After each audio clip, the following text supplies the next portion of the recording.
All right. Nevermind the Ballast. I think I've wore this top probably a few times. It's a bit bright in here, isn't it? Got the lights on. If you look behind me, hello and welcome. It's Paul O'Neill. If you look behind me, there's a few lids that you might recognise. This is the other side of my house, which is amazing. And yeah, I'm in a boardroom, and I'll tell you where I am in a second. But our guest, Kelvin Fletcher, which is amazing. Thank you for coming on, Kelvin. He's just requested, so I'll get him in a sec. So if you hang on a minute, Kelvin, I'm just going to show everyone around.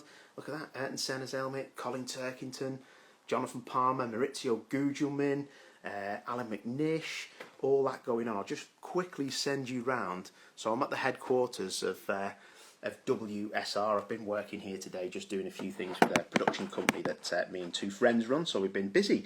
But listen, it's great to see you all. Thank you for coming. Kelvin is a proper lad, a proper nice guy, and it's amazing that he's going to join us. So let's get him involved. We'll go live with Kelvin. Yeah, it's amazing that he's got involved, and I'm glad you guys have all joined as well. And it's a real good day. I'm the last one today as well. But here he is. Are you in the van, Kelvin? What's going on? I'm in camper van.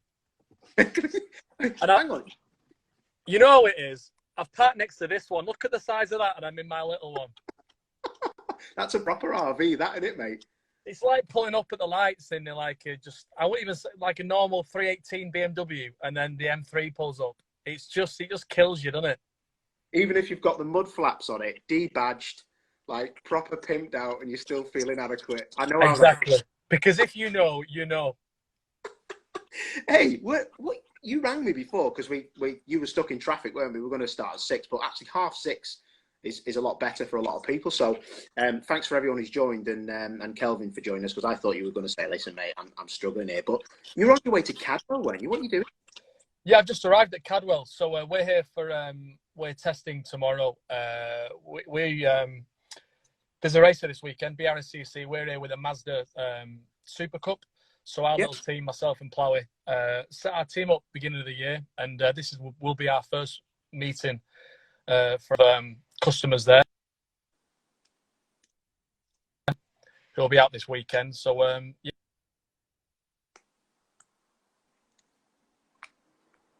Am I still on there, mate? Sorry, pal. I just had a call coming through there. That's okay. I was going to say to you, it's Paddock Promo, isn't it? At Paddock Promo on Twitter. That's doing Plowie. Yeah, Paddock Promotions, Paddock Motorsport. So I've got that with Plowie. It was an idea that we had, I guess, last year, and it's kind of only now just come to fruition. We've been working on it for quite a while. An idea we've always had, to set up our own little race team and something quite modest, little club racing. I started in club racing. I think it is the bedrock of motorsport, and I kind of Plowie's route into motorsport. He skipped that level. He skipped that. He went down the karting route and obviously went in at a much higher level. Whereas I started at the grassroots level at Club Motorsport. And I think those sort of foundations I don't know about yourself, Paul. I don't know where you started, but personally, I think it's a great way to get into motorsport. And regardless of, the levels you get to, I've raced in BTCC. I'm racing currently in British GT. I always go back to that club championship because for me, I just think that it's invaluable. The experience it gives you, the sense of camaraderie, what you pick up about motorsport and the people you meet, I think it's invaluable. So as a team, we wanted to have our roots at Club Motorsport, and we've got every faith and every belief that we will proceed and continue to, and go into the bigger championships. And who knows, British Touring Car, British GT, even on a European or world level. But as a new business, as a new venture, we're starting out in Club Motorsport, where I think it's important. Yeah. Do you know what, mate? That's so good to hear, because I've raced in Mazda Super Cup. I've done quite a lot in Mazda Super Cup. There's a Mark III, something. Yeah. Paul Sheard Motorsport. All right, yeah. So Paul's a very good friend, and that championship is so competitive, mate. I'm a decent peddler. I've won races in British Touring Car, but it was hard to get in, and it's a great championship. I try and get people who are novices into it. You've got to learn your trade, haven't you, mate? And you know that. You did Mighty Minis, didn't you? Yeah, absolutely. Yeah, I think, and I came, I came at these bigger championships, having raced in club championships. So I already had I wouldn't say people look down at you a little bit. You know, if you've come from a go-karting background or maybe a Ginetta background, then yeah, you've some real credibility there. But if you've been racing Mazdas or been racing Mighty Minis, you know, people turn their nose up at you, which I think is absolutely wrong and completely miscalculated, because the people in Club Motorsport, the guys at the front, the guys who are, as you said yourself, it's only through lack of budget that they're not in anything bigger and better. You know, they're absolutely capable and very handy. And in most cases, because they're in those Mazdas or those, whatever it might be, week in, week out, somebody like yourself can get in there and you're like, you know, you don't get found out, but you're like, well, these guys are on it. You know, they've got the cars absolutely dialed in. And, you know, so for me, I think it's a great championship, that whole club championship. And the Mazdas, like you say, I drove the Mazda in December. And they're just an amazing car, you know, great chassis, a great feedback. And as a driver, I guess they just inspire with confidence and give you a little bit of a smile as well, because, you know, they're not very powerful, but it was in the wet at Silverstone. And I felt like I was in a drift competition. I was just getting a little bit leery. I was loving it. And I just got out of a GT3 Bentley. I just stepped out of the Bentley and stepped into a Mazda. It was pissing it down. And honestly, I've never smiled as much. And I said to Plowett, I said, that's one of the best cars I've ever been in. And he was like, what? I said, honestly, mate, it's brilliant.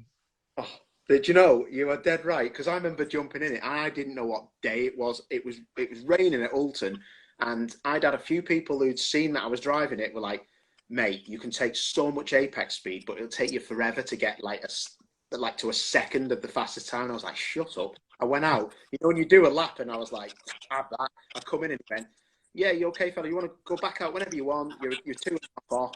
I went, what, 2.5, 10? And he went, 2.5. Oh my, wow. It took me ages, but I got there. I won a few races, but it took a while. And yeah. Those guys doing the apprenticeship, you don't see anybody from touring cars or high going back. They don't want to finish lower than fair. That's the problem, isn't it? Yeah, I think that's the. In fact, I think Plowett and myself are going to try and do a couple of rounds this year of the Mazdas, and you know, Plowett, he's out this weekend. Coincidentally, you know, one, I think it's good to show our customers that we're invested and we're going to, you know, we're going to be there as well. But so for a couple of rounds, and because this round is somewhat a reduced effort anyway, then, you know, we're going to try and get out and test ourselves and test the car, make sure that as a setup we've got a really good car for our customers. But I know that Plowett's a little bit apprehensive, and I would be too, because the pressure's on. Plowett's racing Indy 500. He's won Le Mans. He's won the World Endurance. Suddenly he's going to be, and if he's a big scalp to kind of get there. So if the guys beat him, then, you know, rightly so, they should be feeling pretty proud. As I'm sure we're anticipating them beating Plowett, because like you say, you know, you can easily be quite a couple of seconds off. So we're excited, and you know, Cadwell's a great circuit. I've only ever been around there a couple of times. I've had a couple of races there, but it's a fantastic circuit, typical of MSV. It's absolutely immaculate. Everyone's really welcoming. It's you know, it's just a really good place to be. So it's a bit of a pain to get to, you know, a good 2-hour drive, and that's me coming from Manchester. So, but you know, it is what it is. Yeah, no, it is. I love Cadwell. I've only ever raced there once in 1955, I think it was, but a brilliant place. And Martin Plowman, massive influence in what you've done, and been with you a long time. Did you meet him at Silverstone on a day instructing or something like that? You guys from far. Tell us about it. Sounds like a great guy. Yeah, it was when I was racing British touring cars. We were at Silverstone, and so it was 2015. Was it 2015? No, 2016. Was it? I don't know. When was it? You racing BTCC 16. 16 it was. So I'd gone into that, you know, and the complete, it was just a real amazing opportunity. I'd not raced in 15. I passed my ARDs in 12, raced Mighty Minis in 2012. I raced the GT3 Cup Challenge, which is like a feeder series to the Carrera Cup, in 2013. 14, I'd done 3 guest races of Carrera Cup and a race in Europe. 15, I didn't race at all. And then 16, Adam Weaver gave me a call. So I'd got, you know, I'd probably had about 15, 20 races under my belt. Adam Weaver gave me a call. And I was hoping to do Carrera Cup a full season that year. And he said, listen, we've had some issues. We're 6 weeks away from the season starting. Would you fancy a drive? Would you fancy in the full season? You know, I couldn't believe it. I was a massive fan of touring cars. You know that. You know, I was like, and we did a deal. And a couple of people close to me said, one, you will be way out your depth. I said, yeah, I am absolutely out of my depth. There's no one else I know who's doing touring cars 3 years after passing their ads. I said, but I might not get this opportunity again, and I'll give it a go. You know, who wouldn't want to race in touring cars? And then other people were telling me, oh, Power Max, oh, Adam Wheat, oh, I don't know if they're a good team. I don't think they're a very good team. And these people were embedded in within motorsport, and I were looking up to these people because they were very experienced. I was 3 years in, and they were saying, oh, Power Max, they're not very good. And then I went off my instinct. Adam Weaver is an absolute brilliant bloke. You know, he's a decent, accomplished entrepreneur, but I just got a really good vibe from him, and I always go off instinct. And yes, I was inexperienced, but I think he'd just taken the team over, and from where he wanted to go with the team, people I think would laugh at him, and the people were telling me, stay away, that, you know. But everything he said he was going to do, he's gone and done it. And I believed in what he was saying. And when I stood there and had that chat with him in his workshop, I think he just got Martin there from AAA. You know, he was recruiting the right sort of people. And his plan was, he said, within 5 years, I want to be a top BTCC team. And now he's got Plato. You know, and now you think, when they signed Plato last year, I was like, I almost felt quite proud because I thought, well, I saw that. And I went with that team when, there was, you know, they were nobody, but I saw that vision then. And I was immensely grateful that he'd kind of put that faith in me. You know, he was taking a big punt on me. Yes, there was some opportunities because I was on TV, I was on Emmerdale, you know, and I could get a lot more, I had a lot more profile and reach outside of motorsport, you know. So that was a value, and that was obviously reflected in the opportunity that I got. So I took it. I only did half the season that year because I had a baby on the way. But either way, great. I loved it. And I met Plowie at Silverstone. He was doing some instructing work with somebody else. And the team manager we had at the time just said, Plowman's here. Would you mind him looking over your data and he can maybe give you a few tips? And I was racing with Hunter Abbott at the time. And Hunter Abbott was, you know, qualifying, always in the top 5. He had a bit of bad luck in the racing, but he was an accomplished, very, very quick driver. And I was always at least a second and a half off him. And that was the big difference between being top 5 or, you know, I was qualifying 20. I think the best qualifying was 16th, but I was, you know, 25th, around 20th, really. That was where I was kind of at. And out of 30 drivers, I was happy with that. You know, to be a 2 seconds off, you know, Gordon Shedden. I mean, that was, for me, that was, you know, that was attainable. I was thinking in my mind, a race pace might only be with half a tenth. I was thinking, this is, you know, I still respected these guys, but it gave me a belief. And obviously, in touring cars, that's you're way off. If you're a second, you're way off. But listen, I've been driving 3 years, so I was happy with that. And I got a lot of flack, and people were like, you know, what are you doing, you Billy? You know, but listen, I was probably the only person that year, apart from Plato, who was actually earning money from going racing touring cars. Everyone busted the balls, but from that year, I've never not earned money going racing. You know, and you know, not many people can say they went racing touring cars and earn money as well, and I did that. So I was happy. And Plowman gave me some advice. He came over. First and foremost, he was one of the nicest guys I've ever met. Genuine guy. I was unaware of his racing exploits. I didn't know who he was or what he'd achieved, ignorantly, you know. And he had a look at my data, and he was like, Kelvin, you know, he just instilled me with confidence, really. And there was a couple of areas. Yes, it was only the national circuit, but there's only a couple of areas where I was losing, you know, maybe a tenth on entry of a corner, not rotating, and then that 10th becoming 3 or 4 tenths at the end of the straight. And, you know, like I said, that's easily you 3 or 4 corners, and there's your second. So I took a lot of confidence from that. And that was the first time I got working with Martin. And the end of that season, he approached me and said, listen, I'm doing British GT. We've got a sister car, GT4. Do you want to come along? I'm going to be the pro. I've got an amateur. There's another amateur. Do you want to kind of sit in with him? I said, well, I'm an amateur myself. He says, well, you know, you are, but, you know, I'm sure that you'll be there or thereabouts. And that was it. We never looked back. And, you know, like I said, we won the Pro-Am Championship last year. And he's been, as you say, absolutely instrumental in my development as a driver. And now even the GTs, I keep things very simple. You know, he sets the time, and my job is to get. I used to want to be within a second and a half of him, and then I wanted to be within a second, and now I'm wanting to be within half a second. You know, and I've been within a couple of tenths of him. You know, sometimes he's still got the ability in qualifying. I'm still struggling a little bit in qualifying to get the absolute, you know, maximum. A couple of mistakes and you're done really. Whereas Ploughy, you only get 1 or 2 laps, as you'll know, in British GT for the tyres. And if you know, it's got to be 2 perfect laps, 1 perfect lap.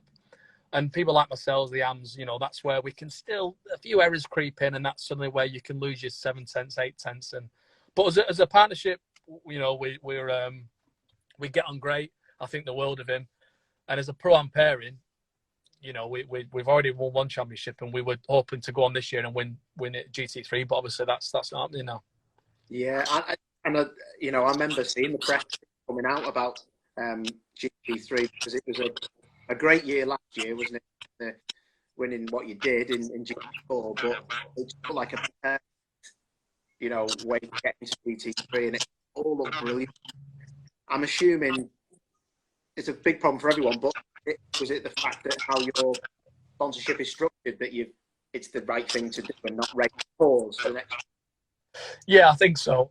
Obviously, every team is unique, but for us, you know, we've got a lot of support, a lot of sponsors, partnerships, whatever you want to call it. You know, we've had a lot of those partners for a number of years, and we want to make sure they get good value for their spend. And I wasn't confident this year that they were going to get good value. That, you know, it's always hard to gauge the return on investment in motorsport. You know, how much return do you get having a sticker on the car? What are we selling more product on the back of that? If they want product to sell, how can you gauge it? We have hospitality. There's a lot of ways that we structure our B2B opportunities and stuff like that. But because of circumstances outside of our control and the championship's control, we wasn't confident that we could deliver on what we promised, and that would in turn potentially jeopardize anything going forward. And I'm not in this game to rip anybody off, although there are a lot of people like that in motorsport. And for me, I'm in it for the long run, and I wanted to apply the same logic as I have previously that's put me in, you know, a good position. So I had a frank chat with my sponsors, a few of the key guys, and said, listen, this is how it's going to be looking. In that scenario, would you get full value out of that? And they kind of said, well, no, it's not really the same, is it? I said, well, no, it's not the same. So let's not go. Let's not do it. And that was it. You know, JRM were great enough that they were, I think 75% of their business is engineering. You know, they're only 25% race team. Obviously, they're a formidable race team, but thankfully their income, their ability to be a business is elsewhere, which puts them in a very good position that they don't have to go racing, you know. So we were gifted because we could have been in a situation with some race teams that said, you know, we have to go race and we have to kind of honour the contracts. And so we were in a really good position. And like I said, we didn't want to jeopardise anything going forward. So we've literally just pressed the pause button. Bentley themselves obviously retracted, they're not racing. So we kind of took it from them really as well, thinking that is quite telling for us.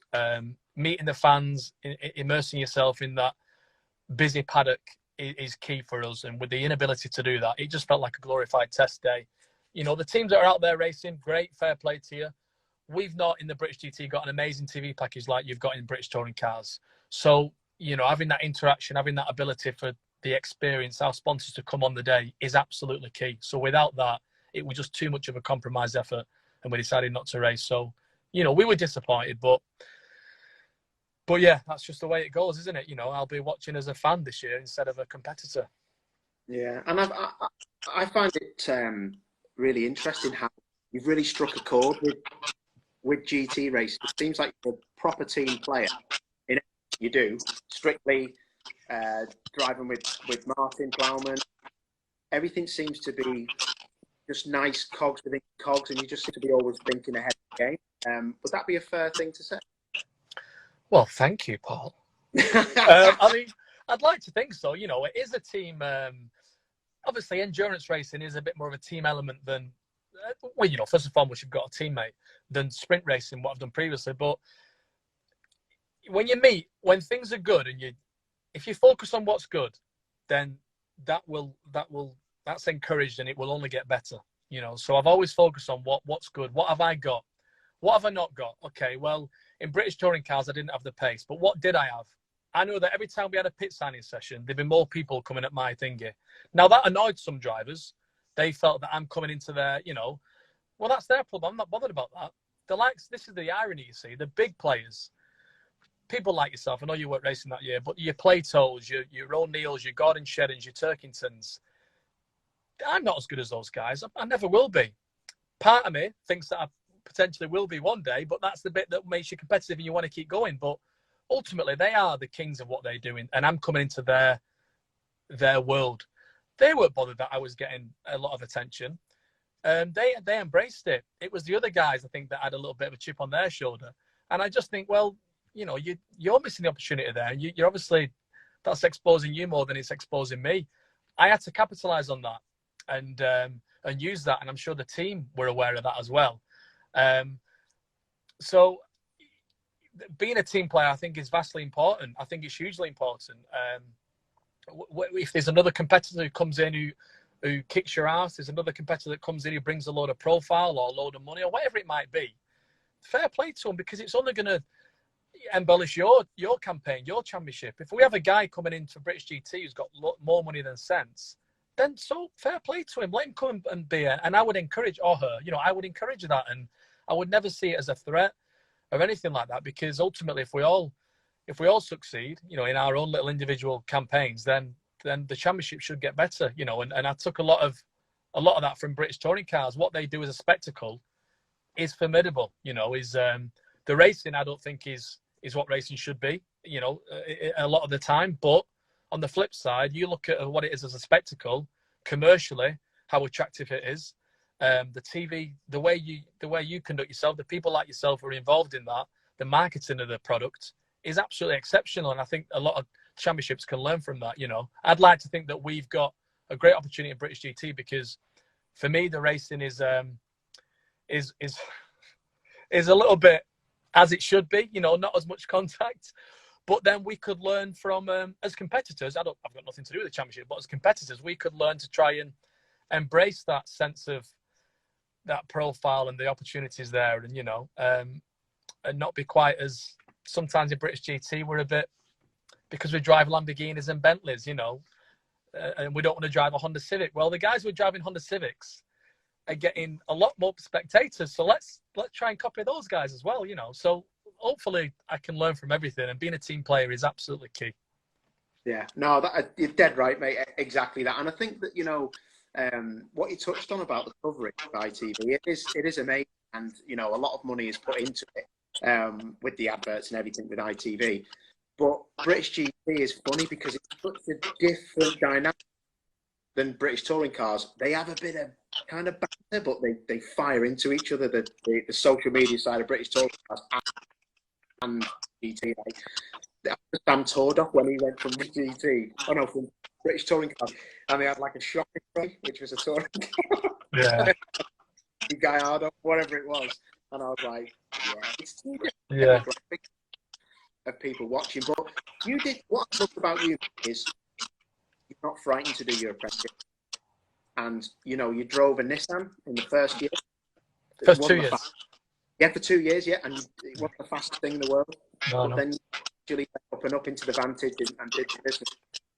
What sticks out for me was qualifying at Spa. I remember looking at the tyres. Yeah. A bit changeable, a bit damp, but the people are on the same tyres as you. James Dorling. You got qualified at all. You were third when you ever did. How cool was that? That was mega. That was, that was, it was mega. It gave me a lot of. It was probably one of the few qualifyings where things just clicked, and you come away, you think that you've probably had a little bit more. With the damp conditions, you always feel like you could have pushed a bit more, but then that's the difference between binning it and keeping it on. And in those damp conditions, I feel like I'm quite strong. In the wet, it's just a case of think of the team, think of the bigger picture, think of the 2-hour race. Let's just have a steady away session. In the dry, obviously, you're flat out. But in the damp as well, I don't know. I just felt, I think the year previous we had a damp session at Alton Park, and I was pretty strong there in the Nissan. And damp conditions just always seem to suit me, where you'd rather it be fully wet or fully dry, wouldn't you? It's that in between, and that's a little bit that I've always done all right at. So yeah, it was. I mean, Ashand, James Orton, those guys there you mentioned, the young kids as well, exceptional drivers, people I look up to, I respect, but I've got as much right being there as they have. And I was. It was a unique year last year. I think out of the 24 cars, only 7 or 8 were amateur drivers. So in my qualifying session, I'm going up against 6 or 7 other Rams. The rest are all silver professional drivers, if you like. And it was always a target of mine to be in the top half of that. So I wanted to beat all the AMs, and I wanted to beat half of the pros as well. Sometimes I did, sometimes I didn't. But Spa was a real moment where I feel that I kind of proved a lot of doubters. I have that thing of sometimes I want to prove people wrong, and when I give them all my stats, and say, well, I am a good, when they don't think you're a good driver. But then other times I just think I'm not really bothered, because from my touring cars days, I think it's, someone told me the other day, he was a good friend of mine, and he was quite frank with me. I think it did you more damage than good it did, Kelvin. And I was like, really? And I think we're speaking on behalf of a lot of these forums, and maybe that is a consistent feeling throughout, but certainly for me, it didn't feel like that. I felt it was an amazing year. It was incredible. I felt that I drove really well, and I wouldn't have changed anything. But I don't think there was so many great things that I feel like I did, and it's that funny thing of when you mentioned before about Sam Tordoff going over to British GT. Obviously, Sam's an amazing peddler, and whether things didn't quite click or not at British GT, it's like rugby union and rugby league. We always try and bag each other. They're both great sports, so you've got to really try and learn from each other, and that's the thing with British GT and British touring cars. Fundamentally, there's a lot of differences, but there's also a lot of similarities as well, and the fans shouldn't be. Why can't the fans go and watch both? But it is that kind of, are you a red or a blue? Are you rugby league, rugby union? Are you British touring cars or British GT? So I'd like to say I'm a bit of both. Do you know what I mean? Yeah, it's weird, because I never knew this until I spoke to Neil. I've never seen it. That British touring cars is actually quite rival. Like rugby union, rugby league, like you said, you're red or you're blue. It is a bit like that. Neil had told me Plato fans will do some horrible things to me. And I would take things with a pinch of salt with that. But to be fair, he deserves that. But I found it quite interesting what he said. People take sides, but I like that competitive side. But I never heard a bad word about you, mate. And you'll always get people. Some people don't like me. Some people like me. I'm like, I don't really care. I am who I am. I'm not changing for anyone. But what you did in British touring cars was, I thought, amazing for the experience, because there's just, how competitive it's this much. Yeah. It's not. It's this much. British both touring cars is another level. Going back, do you regret anything? No. I think first time I drove the car in British touring cars was free practice 1 at Brands Hatch round 1. So I was absolutely in the deep end, and these are not excuses. These are just facts. So and I don't regret anything. I had a couple. I had quite a bit of contact with people as it happens, but genuine looking back, I think there was one thingy where I feel like it was really my mistake. I made a move on. I can't remember his name. He was in the Proton, I think. Yeah. Lovely guy. And I made a lunge on the hairpin. I fought him for a couple of laps and just forced it a little bit, and then put him out and gave me some damage as well. And I felt horrible about that. I felt that was a big mistake. That's probably my only regret, because every other, I never did an insurance job. I raced well. I kept out of trouble, and I weren't willing to take chances because, again, for the team and finances, I didn't have the budget to go and do that. So I was very conservative in my approach with things, and I wanted to learn. It's hard to learn in front of 20, 30, 40, 50,000 people at a British touring car weekend. I think round 1 at Brands Hatch, you came and interviewed me. I had a camera in my car, and it's just like, it's my first race. You know, they decided to put the camera in my car. I think in race 3, the tyres were cold at the rear, and I just binned it and was in the kitty litter. So I was like, sometimes that's out of my control. If the TV guys, and rightly so, we've got an Emmerdale actor on ITV who's working in this race. Let's film him. Now, I would have liked to have been give me half the season to warm up and find my feet, but it is what it is. And, I don't regret anything. I'm really proud of what I achieved. I'm really proud of PowerMax, that I got in when quite a few people were saying, stay away.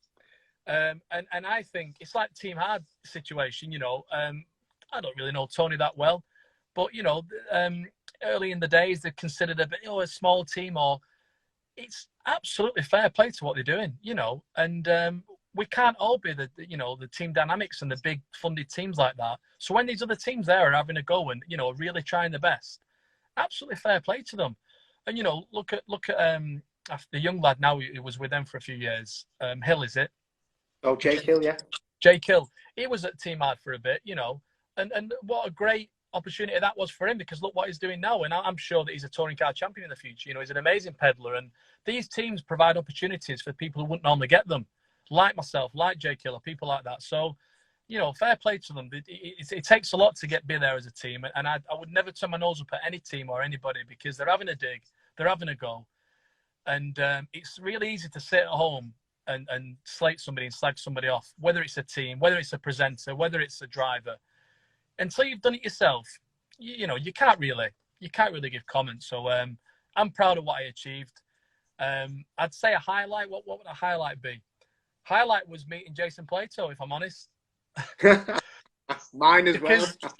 Yeah, he's just a nice guy, and I just thought, I've grown up watching you, and now I'm racing against you, and I just couldn't process it. And I've met the Queen. I've met some amazing, successful, famous people.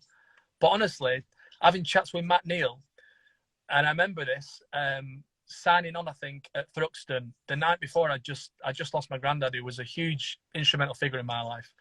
And I just felt a bit thinking and walking on and going to the toilet just before about to sign on. And Matt was there. And I'd had a couple of beers with Matt on a couple of occasions, but not, we weren't really, really, really, really friendly at that point. And he must have just picked up on that. He was like, "You all right, Paul?" I said, "Yeah." He goes, "You all right, mate?" I said, "Oh, man." And it just kind of, when it comes out, you don't expect it to. And he just gave me a bit of hope. And I just thought, what a decent guy. Do you know what I mean? And I had a driver. I aspired to be like someone like him. He's formidable. But as a person, I just thought, how lovely is that? And yeah, I've got nothing but happy memories of British touring cars. I will go back one day. And, just at the minute, British GT for me is, dare I say, the better championship. It suits me and my sponsors and what we want to achieve and the angle that we're going at. I love the fact that the fans can, like it is in touring cars, can immerse themselves in the garage, come and sit in the car, come and see you. I love that about British motorsport and the level that, the accessibility to the drivers. And long may that continue. And British GT did an amazing job. Their media team with they're not on a big platform like ITV, but the platforms that they are on, they make the best of it. I think Joe Osborne, who does a lot of commentating, I think he's amazing because he says it how it is, but he gives you a great lot of insight as well as to how that car will be being driven on that lap when he gives his commentary over a lap. And for somebody who knows about racing, I find it immensely interesting. My dad, who knows nothing about racing, "Oh, is it third gear through there? I thought that'd be second." It's really interesting. I think and that's the amazing ability with commentators and with those sort of people that yourself do and the guys in British GT, is to make it accessible. And that's how you're going to grow the brand, because we're not all motorsport fans. So to gain more fans, you have to kind of sometimes put it in layman's terms and talk about the razzmatazz, and me pulling up in my little camper van next to a big, massive posh camper van. That's worth 200 grand and this is worth 30 grand. I find that interesting, and I think that should be talked about within motorsport. So, yeah, this is the beauty of motorsport. I don't know why I've mentioned all that, but go off on a tangent. But you know what I mean. Listen, I know Joe Osborne really well. He's a very good friend. We work at McLaren together. He did his first British GT race. I made my British GT debut in a Dodge Viper. One of the best, says it how it is, perfectly explained by you, commentators. An amazing guy. And I'm like you said, I love British GT. You know, it's completely different than British touring cars. But how you're not going to be racing in British GT, what are you going to be up to? Are you just going to be in touch with your sponsors, or what are you doing? Yeah, I do a lot of things with my sponsors outside of racing. So obviously that's been interrupted somewhat with COVID. But you know, from I do a lot of things with the acting department over at University of Bolton. You know, I'm an ambassador there, representing their drama and stuff like that. So I can utilize my skill set elsewhere outside of racing to obviously help facilitate some elements of racing. So I've still been busy with all of that stuff. And yeah, I've got a couple of ideas and documentary ideas, scripted ideas that I've been working on for the last 6 months. And it's funny what winning Strictly does, because now, you know, some of the ideas that I pitched a year ago to production companies weren't really, no one was interested. Whereas now I've got a pick. And so yeah, towards the back end of this year, beginning next year, I'll have a lot of, I'll have, fingers crossed, everything going well, a couple of my own shows, not as necessarily as an actor, as the talent, you know, more so behind the scenes as well. So I've been busy with that. I'm really excited about that. And I guess as a bit of an exclusive for you, Paul, something that I am excited about, really excited about. I think you already know, because I told you this on the phone the other day. When you mentioned Joe Osborne there and yourself and Andy J, all thanks to Andy actually, is Andy can't make he can't present. He normally presents for British GT. He's the guy with the mic going round, getting the inside. He can't do it this year. So I'll be doing it. So I will be at every single British GT race. I'll be in my overalls. I'll be in the pit lane, but I won't be in a car. I'll have a microphone, and I'll be that annoying presenter that's going up to try and get 30 seconds. You know, when you've just put it in your teammates just put it in the wall, or you've just put it on pole, whatever it is, I'll be saying, so then, you know, and I can't wait, because I really feel like I've been gifted an amazing opportunity. It's not my background. It's not what I do, but I'll do my best. By any stretch, I don't think I'm going to be as good as the likes of you guys, but I'll give it a go. And I think it'll be nice. Hopefully it'll be a nice dynamic. And I have, you know, learned a lot from the way you do things, the way you conduct yourself, because you've got an insight. You've got instinctively, you know what the driver's going through because you've done it yourself, and you can also relate to the viewer as well. So you can almost try and put it in a way sometimes that the drivers might be able to. So I'm really excited about that. So I'll be at Alton Park this weekend, the start of the British GT, and I'll be there as a commentator, presenter, reporter. So I can't wait.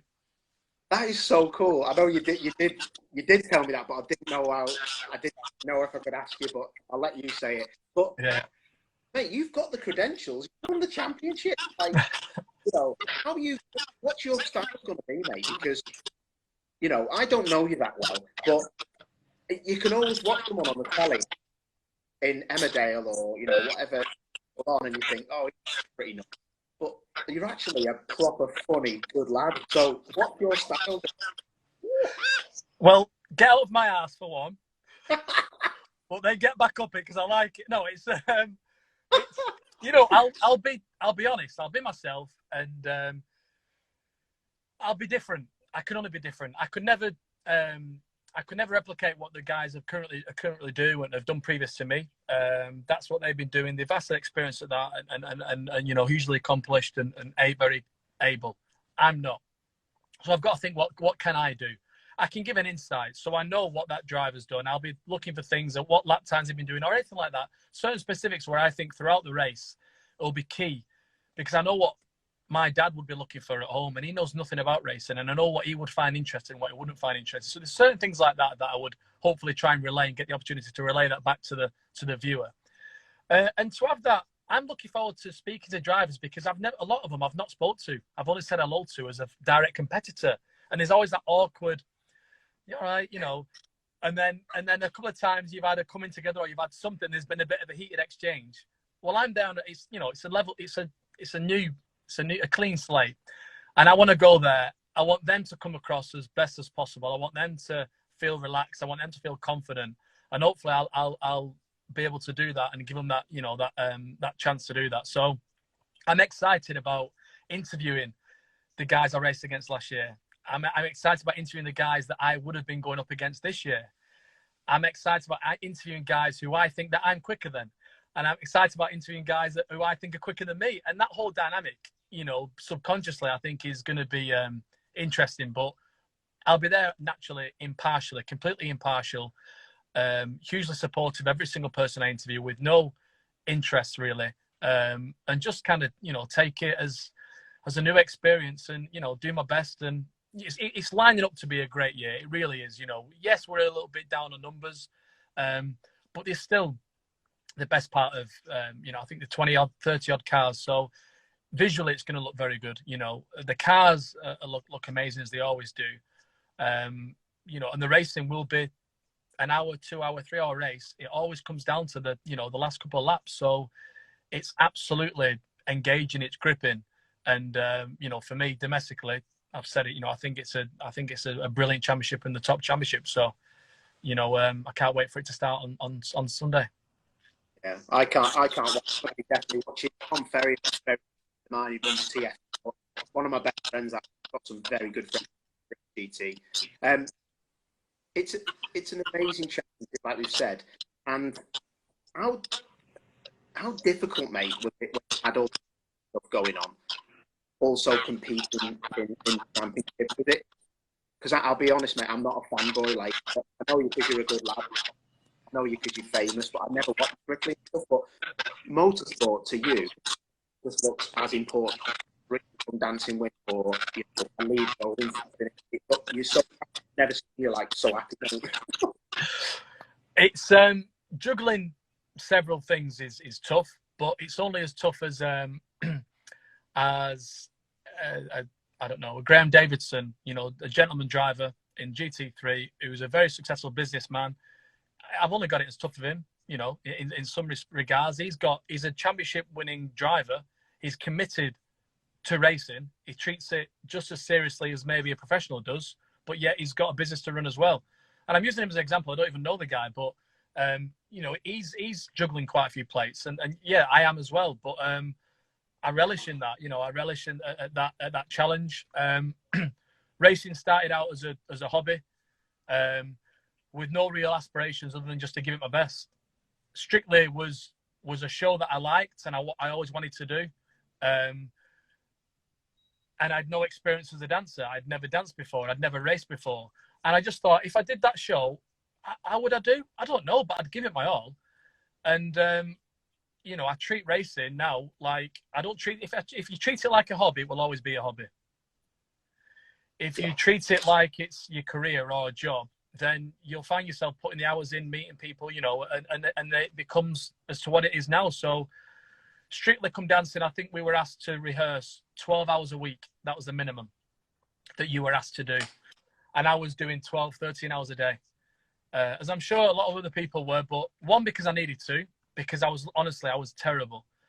And then two, I wanted to, not wanted to win, but I wanted to be the absolute best version of myself, you know. And if that meant that I finished last or finished first, then that's out of my control because people voted anyway. So it was out of my control anyway. But I wanted to make sure that, should I ever look back, I know that I give it absolutely everything. And that's my all, you know, that's what I do. And I fail at most things I do, you know, as an actor, as a writer, as a presenter, as a racing driver, I'll fail at a lot of things that I do. And it's only the little achievements that people sometimes see, you know, me winning Strictly, me winning the championship last year in British GT, but there's so many things that I've failed and that I continue to fail at. And, you know, I don't really get too discouraged with that because it's just part and parcel of it. And, you know, I guess I only say that because I hope that'll be to some people who are failing and feeling like sometimes, you know, it's just impossible. People who maybe you thinking that they're doing all right, they've been exactly where you are now, you know, they're failing as well all the time. So I guess you can relate to that. Anyone who's determined, you kind of have got to have that resilience and that determination, industrious nature where most people say, no, that won't work. No, you can't do it like that. And I think, well, I think I can. I think I can make it work. So you can't do Strictly. You know, I auditioned, they didn't want me. Then somebody got injured and they rang me up and said, "Do you want to do it?" Now, most people will be saying, "You can't win." Well, yeah, no, there's no way I'm going to win. I'm coming as a replacement, 2 weeks shy of everybody else. But I thought, well, I don't know, but I'll give it my best. And, you saw what happens. So I'm confident I can do the same with racing. You know, I've got ambitions and things I want to achieve within racing. I want to win a GT3 championship with Ploughy. And I'm absolutely confident that we can do that. However stupid and silly that sounds, a lot of that is in my control. A lot of it is out of our control because of other competitors. But from what we've got in our control, I'm confident that what we can do. We can't do it this year, but I'll be absolutely gunning for it next year.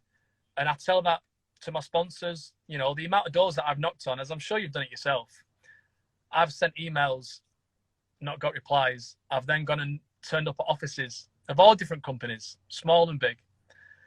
And a lot of the time they've recognised me and gone, "Wow, what?" You know, so yeah, I've sent you a couple of emails, but have you got an hour? And they're a little bit like, and there's sometimes they've said, "We can't believe that you've not got a manager or, you know, you've come." I say, "Yeah, you know, I just feel like I can sell myself better than anybody else can." So, and a lot of the times you won't get the deal, but the times it happens, you know, is a lot of the times I've had a big sponsor kind of say, you know, what did it for me is when you turned up on your own and you give me your pitch, and I just saw myself in you in some ways, and I thought we're doing it. They'd never been involved in motorsport previous to that, and a lot of my sponsors haven't. So, and that's part and parcel of it. I think as a racing driver, you have to have that. You have to be not able as such, but you have to certainly have an active thought of that, because that's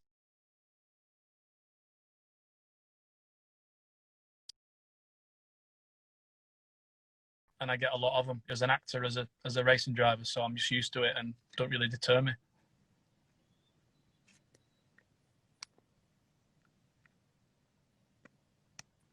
Say that again, Paul, mate. Sorry, mate.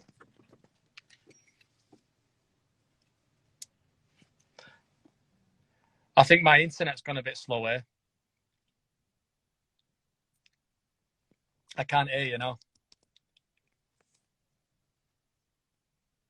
You've disappeared. Was I boring you? Here we go. I think I'm back. I don't know if anyone can hear me. Hopefully we can get Kelvin back in. I'm hoping people can hear me. Give us a wave if you can hear me. Let's see if we can go back in. Here we go. Kelvin's back. Oh, my word. Why it went on mute? Must have just been an internet connection. So anyway, I've asked for you, Kelvin, so you should be coming in now. It is connecting, mate. Oh, mate, sorry about that. How random is that? Was it me just going? I thought it was. I mean, I do talk a lot. I thought you just got bored of me. You just muted me.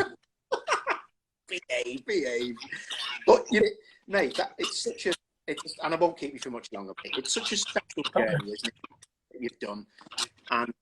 But like I said, I just love the fact that you've got so much passion for motorsport, and it's not just an afterthought. It's something that you're massively involved in. It's just so cool, mate. Definitely, and I think the guys out there who have got a passion, and girls, for motorsport and treat it just as a passion, as a hobby, brilliant, fair play, you know. And I almost wish it could be that to me, like it was at the start, because that was when there was no real jeopardy. It was just a hobby, and a really good hobby. And a cheap hobby, well, an expensive hobby, but a cheap in the realms of motorsport. Yeah. And opportunities have kind of not come my way as such, but I've seeked them out, and you know, and I've decided to go and make sure that it's become a little bit more serious. That doesn't necessarily mean I'm having, you know, it's better this way. By that I mean is, you know, if the people out there who treat it just as a hobby, that's absolutely fine, you know, and fair play to them. But for me personally, I saw an opportunity to make it something of substance, and I felt like I had a responsibility to do that and take it more seriously, because I had sponsors. You know, if sponsors were me just fanning about as a hobby, then I don't think it's really fair, you know. So I wanted to deliver on my promise that I would help their product or, you know, whatever their incentive is, that I would aid that through motorsport. Yeah, and I'll ask you two more questions, mate. And this one I don't know how you'll answer or if you'd want to answer it, but you know about Mr. You know, being famous herself, Melanie C. And I have an own answer to this question, but the press, have you always known the press are a pain, or do you think they're a pain, or it's been more difficult with profiling strictly? How do you see it, mate? I don't know how to deal with it. Famous people. I've always been okay, I think. When I was in Emmerdale, I was in, you know, in front of 11, 12, 30 million people every night. We were big. We were famous, and you know, especially in the UK, people love the soaps, you know. So and I've been on that as a kid. So I've never had a day where I've not been recognised, and that's not me being a big-headed numpty. That's just a fact, you know. Birmingham, Dublin, London, the Tube, you know, Inverness, wherever you are. If I've been in Stockholm and been recognised because Emmerdale's on all over the world. Do you know what I mean? So it was very much a part of my fabric growing up. It was something that I was accustomed to and used to, and I just accepted.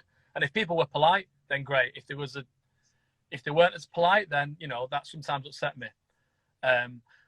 The press, for me, they do a job, you know, and the journalists, 9 times out of 10, they're just human beings. They're lovely people, and I've done so many interviews and read the article afterwards, and I've been really disappointed because I thought, you little bugger, you know, we had such a good chat there, and things have been taken out of context, and you've got an agenda. There's a clear angle there, and I just think, I just feel a bit cheated, and I think that, you know, but I don't want to tie them all with the same brush. You know, sometimes it's a little bit annoying. They must feel frustrated because they're obviously very gifted in what they do with English language. You know, they'll have studied very hard at university, and sometimes they write in articles that I've posted on social media. My social media story is their article, and you just think, fucking hell, is that journalism? But anyway, for me, I don't really get too concerned. I respect them all, respect the press in a sense of they're doing a job. Do I agree with it, what they do, and sometimes their meaning? You know, not all the time, just like Joe Public, you know. And I've been a victim of that, and, you know, myself on some occasions. But it's just part and parcel when you're in the public eye, coming off Strictly or whatever it might be, Emmerdale. When you're at the height there, you know, as a society, British public, we just want to knock people off the pedestal, don't we? I don't know why, but that's what we do, and that's, you know, we want to build somebody up, and then we want to try and crash them down. And I don't read any papers. I don't Google myself. I've got no awareness really of what's being said about me. And that's the way I've always been. For somebody like your sister, it's on a million times more than that. Do you know what I mean? So I can't imagine the stress they must go through, the invasion of privacy, but it's something that can be expected and anticipated when you're in the public eye, and you just deal with it. You know, whether it's paps outside your house or, you know, certain publications writing certain things about you. I personally, I don't lose sleep over it because it's fish and chip paper, and you know, some things are more serious, but I've been all right, you know, and you know, like I say, I've got nothing but respect for the institutions and what they do, but I don't always agree with what they do. But, you know, I'm just a very small cog in the, you know, in a far bigger machine, really. So. Yeah, it is. I just find it fascinating, and thanks for answering it, mate. Because, you know, when I was 15, 16, seeing my sister, who was just like us, the normal person, we used to have people from the newspapers hide in the privets out the front of our terrace and take pictures, and some of the things you read, you were just frustrating because you had no platform to go, that's not true. You know, Yeah. Unfortunately, people. But even saying things are not true, you're adding weight to the. You know, I just think no comment sometimes is the best thing, because it's that's personally what, you know. I don't know what advice people get given, but I'm impervious to most of that stuff, you know.